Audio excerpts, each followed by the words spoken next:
Excuse me, man. Quick question for you, man. Is this your Lamborghini?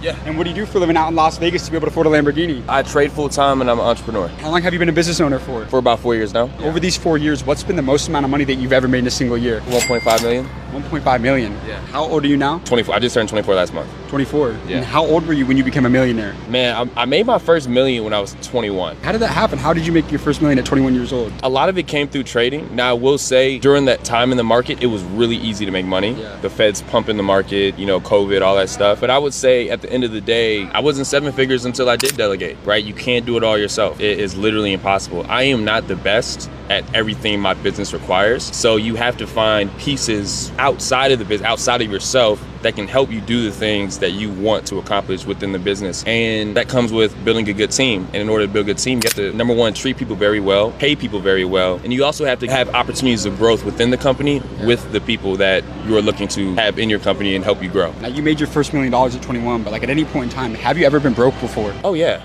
Yeah. I was raised by a single mother. Now, she's very successful herself, but she never gave me anything. So everything I have is she made me earn it, which was, number one, the hands down the reason I am the way I am today, because, you just got to figure it out. And for me, it was, I'm not asking my mom for any money. So I was doing Uber Eats and Instacart before all this. So yeah, I've been there before. Among yourself and the most highly successful people that you study and know, what is that one trait that they all have in common? This may be an uncommon one, but a lot of successful people that I see are married. I got married really young. I was 20 years old when I got married. When you're married and you're not focused on everything outside, you're so focused. So I always tell Shantae, that's my wife, I always told her, I said, you were a business decision. I loved you, right? Don't get me wrong, but you were business too, because I was like, yo, I know myself. But if I'm focused and I'm not worried about anything else, I'm good. That's a banger, bro. I've never heard that before. What's been the best financial advice that you've received throughout your career? I would say, number one, God has to be the foundation of everything, right? If you want to build something, you got to have God at the center of it. And number two is, you can't be upset at the things that come with asking God for stuff. For me, I asked God, hey, I want a 7-figure business. And he threw a bunch of lessons at me that I had to learn in order to get a 7-figure business versus it just falling into my lap. And that was something I had a conversation with a pastor, actually. He told me, say, hey, man, God has to be the center. And, I felt at that certain time in my life, I was kind of veering away. And God always has a way of bringing you back,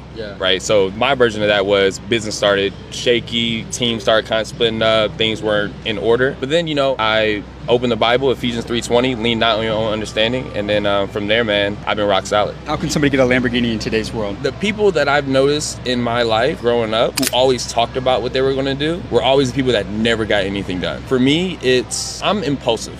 Right? Impulsive activity can be a good thing and a bad thing sometimes. And I've been on both ends before, but I would say because I'm impulsive, I don't wait on anything. I say, hey, I have an idea, let's execute, let's figure it out on the way, versus trying to have everything complete right now and then saying, then let's go, right? I'm not gonna spend 2 weeks on a logo. No, here's the name, here's the business, let's go. We'll figure all that, later. Yeah, you gotta take action. You don't take action, nothing gets done. And the sooner you take action, the sooner you'll figure out what needs to be fixed. You got amazing advice, man. Thank you so much for your time. I appreciate you, man.